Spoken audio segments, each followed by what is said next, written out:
They searched my room while I was standing there.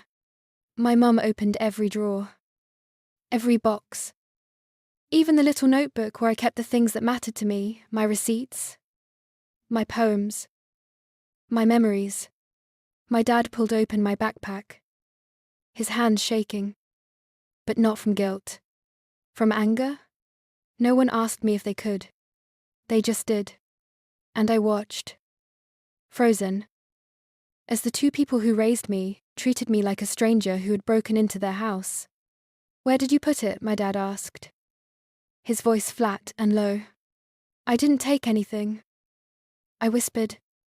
"Mom didn't even look up." "Then why are you shaking?" I wanted to tell her I was shaking because she was tearing apart my life in front of me. Because I didn't understand how love could look so much like violence when it was silent. It started the day my grandma's savings disappeared a few $100s. Nothing that would destroy anyone's life, but enough to destroy mine. Grandma lived with us since I was a kid. She was the softest part of this family, the one who saved the last slice of pie for me, who never forgot to ask if I'd eaten. When she said she'd lost the money she kept under her pillow, my parents froze.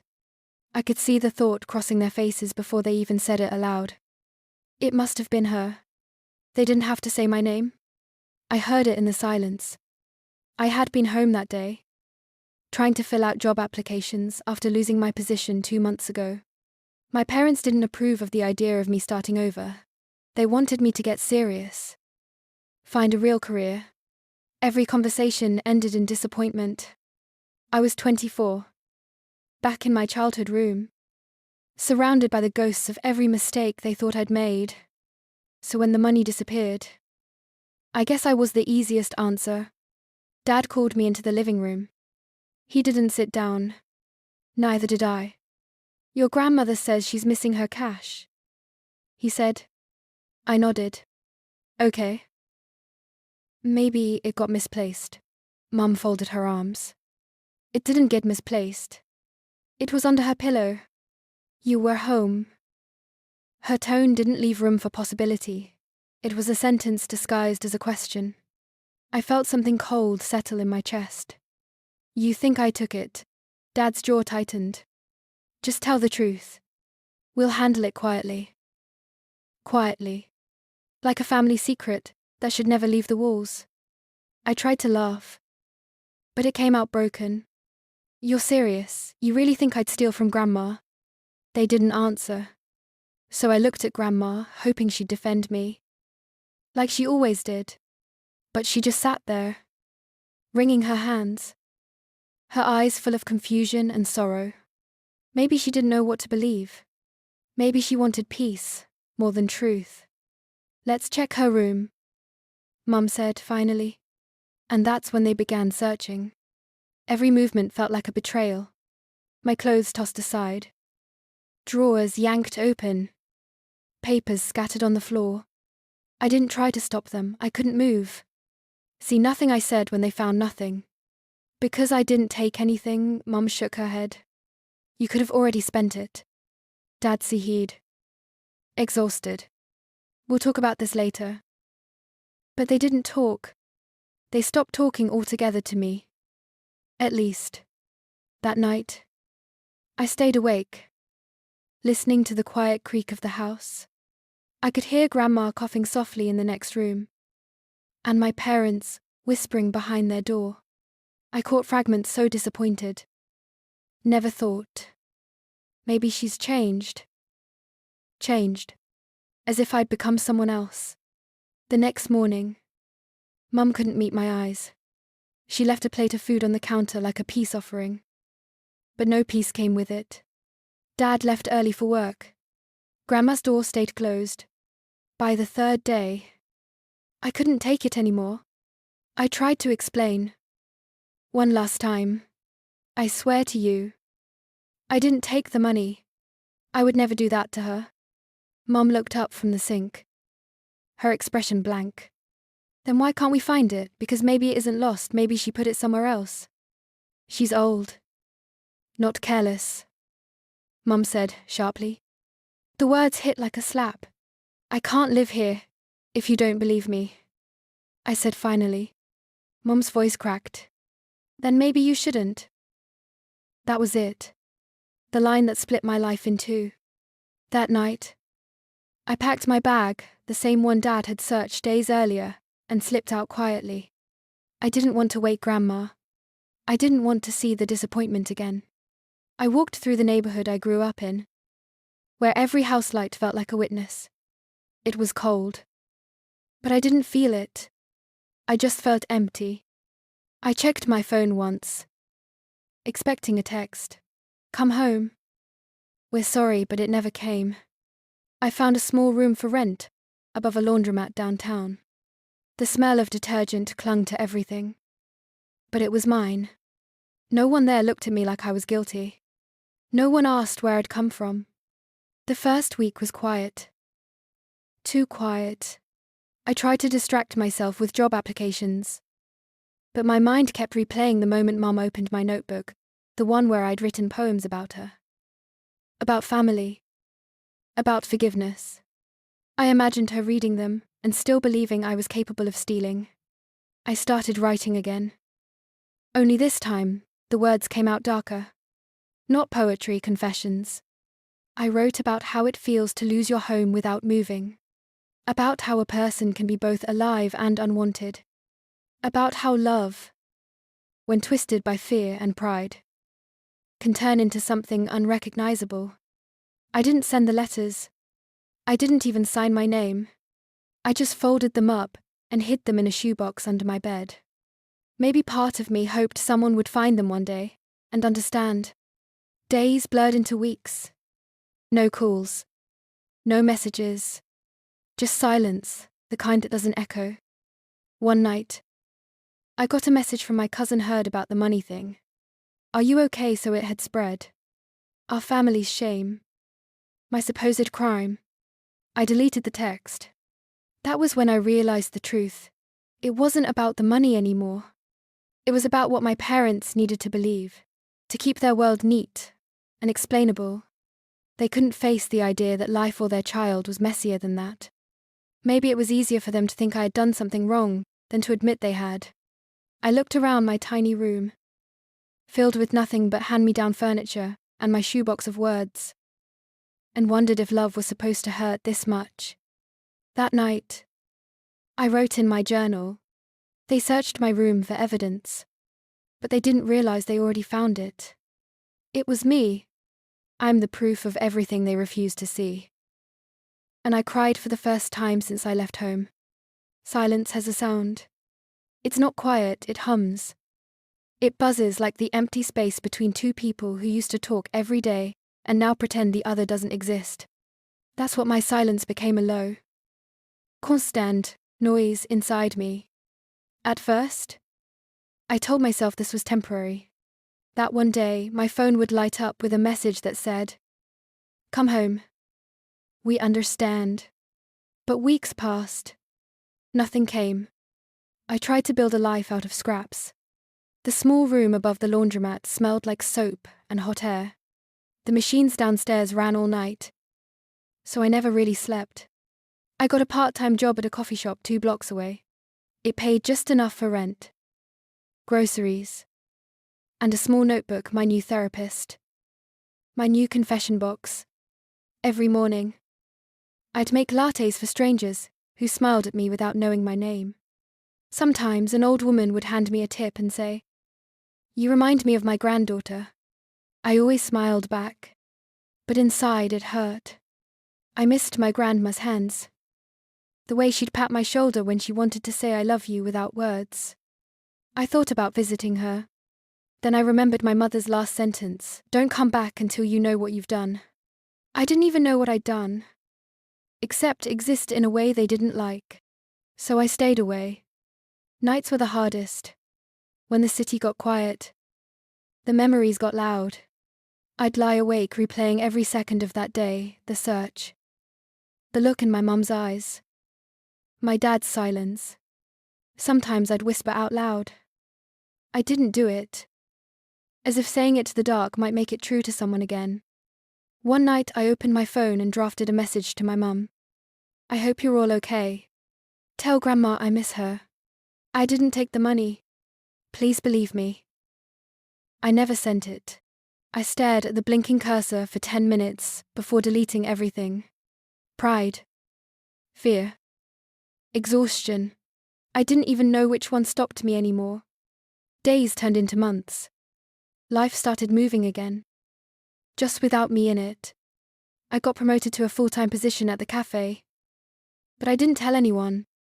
I didn't celebrate. The only person I wanted to tell was the one who would have said, "I'm proud of you," and meant it, Grandma. Then one evening, my cousin texted me, "Grandma's in the hospital. Mom said she's asking about you." The words made me sit down. My hands started shaking. I hadn't heard from anyone in my family for almost 6 months. I typed, "Is she okay?" No response. So I called. Once. Twice. No one picked up. That night, I packed a small bag. I told myself I just needed to see her. Even for a few minutes. I'd go late. After visiting hours. When no one could stop me. When I got to the hospital, the hallways smelled like antiseptic and loss. The nurse at the desk looked tired but kind. I told her I was here for my grandmother and gave her name. She hesitated before saying, "You'll have to keep it short, she's sleeping." I walked into the room quietly. The machines blinked with slow, steady rhythms. My grandmother looked smaller, as if life had folded her in half. Her hair was thinner, her breathing shallow. I wanted to hold her hand, but I was afraid to wake her, so I sat beside her and whispered, "Hi, Grandma, it's me." I told her about the cafe, about the small room I was living in. I told her I missed her stories, her tea, the way she'd laugh at my clumsy jokes. I told her I didn't blame her for what happened, that I knew she hadn't meant to hurt me. Then I reached into my bag and pulled out an envelope. Inside was some of the money I'd saved from work, not the same amount that went missing, but close. I wrote her name on it and tucked it under her pillow. It wasn't about proving anything. It was about peace. If she ever woke up and found it, maybe she'd know I still loved her. If my parents found it, maybe they'd think justice had been served. Either way, it would end the story. Before I left, I whispered, "I'm sorry for not being better." She didn't stir, but I thought maybe, somewhere inside, she heard me. When I stepped outside, the night was colder than I remembered. The parking lot lights hummed. I stood there for a long time, not knowing where to go next. I wanted to text my mum again, to tell her I'd seen Grandma, but I couldn't. Every version of that message ended with silence anyway. I walked for hours that night, until my feet hurt and my throat burned from holding back tears. I ended up by the river, where the city lights flickered in the water. I thought about how easy it is to lose people without ever saying goodbye. Sometimes it's not death that takes them, it's pride. The next few days passed in a blur. I went back to work, smiled when I had to, wrote letters I never mailed. My journal started filling up faster. I wrote about the hospital. The way my grandmother's fingers twitched once, maybe just a reflex. Maybe something more. I wrote about forgiveness, and how sometimes you have to give it even when no one asks for it. Then one evening, while closing the cafe, I got a voicemail from my cousin. Her voice was small, shaking. She passed away this morning. I just stood there, holding the phone, while the espresso machine hissed behind me. I didn't cry right away. I just felt empty, like grief had skipped sadness and gone straight to numbness. I walked home in the rain, my shoes soaked through. But I didn't care. I climbed the narrow stairs to my room and sat on the floor. Everything smelt like detergent again. I opened my shoebox. All the letters I'd written to my family were still there. One of them began, If anything ever happens to Grandma, I couldn't read the rest. I tore it up. That night, I dreamed of her. She was sitting in the old kitchen, making tea, humming some half-forgotten song. She didn't look sick. She didn't even look disappointed. She just looked peaceful. When I woke up, my pillow was wet. For the next few days, I kept waiting for someone, my mum, my dad, to call, but no one did. Not even to tell me about the funeral. I found out later from a Facebook post.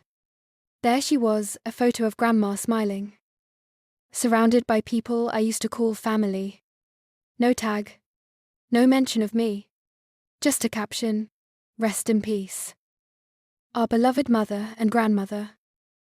It was like I'd been erased. Like I had never existed in her story. I closed my laptop and stared at the wall until the light changed. Then I picked up my pen and wrote one last thing in my notebook. I tried to make peace. But maybe peace doesn't want me. That's the thing about silence. It doesn't just fill the space between people. It fills the space inside you until there's no room for anything else. I didn't hear from my parents until 2 months after Grandma died. The text came out of nowhere. "Can you come home? We need to talk." I stared at the screen for a long time. No, hi. No, how are you? Just 6 words, heavy enough to fill the room. I didn't answer right away. Part of me didn't want to go. Another part, the smaller, softer part, still hoped they'd finally believe me. Maybe Grandma had told them something before she passed. Maybe the truth had come out. When I arrived, the house looked smaller, the yard unkempt, the curtains drawn. I could smell dust and the faint trace of her perfume still lingering in the hallway. Mum was sitting at the dining table, her hands wrapped around a mug she wasn't drinking. Dad stood near the window, staring out as if waiting for someone else to arrive. No one spoke. Finally, Mum slid a folded note across the table. "Your grandma wrote this," she said quietly. "We found it in her drawer." I opened it. The handwriting was shaky but familiar. The money wasn't stolen. I gave it to Mrs. Nolan next door to hold for me. I was afraid I'd lose it again. "Please don't blame her. Love, Mom." The words blurred as I read them again and again. That was it. The truth I had begged for. Written in ink. Months too late. I looked up. My parents couldn't meet my eyes. "We didn't know," Dad whispered. Mom's face crumpled. "I'm so sorry. We thought we just..." I nodded. But no words came out. There was nothing left to say. Apologies are strange when they come, after the damage has already changed who you are. I walked into my old room. It looked exactly the same curtains, the same bedspread. But none of it felt like mine anymore. The air was thick with memories that didn't belong to me now. Mum followed me in. "We wanted to call," she said. "We didn't know how." I didn't turn around. "You could have just believed me." She reached out, but I stepped back. The space between us felt like a canyon. She whispered, "We loved you. We were scared." I wanted to scream that love without trust is just control, that fear isn't an excuse for cruelty. But I didn't. I was too tired. Instead, I said, "I forgive you," because that was the only way to end the conversation. But forgiveness didn't mean healing. It just meant surrender. That night, I stayed in the house for the first time in almost a year. It didn't feel like home. The walls creaked the same way. The floorboards sighed. But the warmth was gone. I walked into Grandma's room before I left. The bed was neatly made. Her framed photo on the nightstand. Next to it was the envelope I had left under her pillow, still unopened. I sat down and cried for the first time in months. Not because of the accusation, but because I had loved them all so much that I'd built my life around their approval. And when that love turned against me, I lost the only version of myself that felt real. In the morning, I left before sunrise. Mum called after me from the porch. "Please stay for breakfast." I didn't answer. I just waved once and kept walking. 2 weeks later, I moved to another city. I didn't tell them where. I got a small apartment, a new job, and tried to start over again. On paper, I was fine, but something inside me had cracked in a way that never fully healed. I stopped writing in my notebook for a while. Words used to make sense of things. Now they only reminded me of what couldn't be undone. Sometimes, late at night, I'd imagine Grandma sitting across from me, sipping tea. She'd say, "It wasn't your fault, honey," and I'd nod, even though I still didn't believe it. A year passed. Then one evening, I got a letter. It was from my mum. "We visit her grave every Sunday. I think about you every day. Your father doesn't say it, but he misses you. We're sorry we didn't protect you when you needed us most. Please write back." I didn't. Not because I hated them, I didn't. I just couldn't go back to being the daughter who waited for love to feel safe. I folded the letter and put it in my shoebox with the rest. That night, I took the box and walked down to the river, the same river where I'd gone after visiting Grandma in the hospital. The city lights shimmered on the water like broken promises. I opened the box and let the letters fall in. One by one. The paper soaked, darkened, then drifted away. Maybe that was forgiveness too, not the kind that fixes things, but the kind that finally lets them go. Months later, I heard from a relative that my mum had started volunteering at a hospice, that my dad had stopped drinking so much. People said losing Grandma changed them, but I think it was losing me that did. Sometimes I wonder if they still blame themselves. I hope they don't, not because they deserve peace, but because blame keeps you trapped. I know that now. The last thing I wrote in my new journal was this: when they searched my room, they weren't looking for money. They were looking for a version of me they could still control. And when they lost that, they called it theft. Maybe it was. Maybe I did steal something, the right to finally belong to myself. Years later, I drove past my old neighborhood. The house looked the same, but the curtains were open this time. For a moment, I thought I saw my mother at the window, looking out the same way she did the day I left. I almost stopped the car, but I didn't. Some stories don't need a reunion to have closure. Some love stories, even family ones, end in silence. And sometimes, silence is the only way to survive.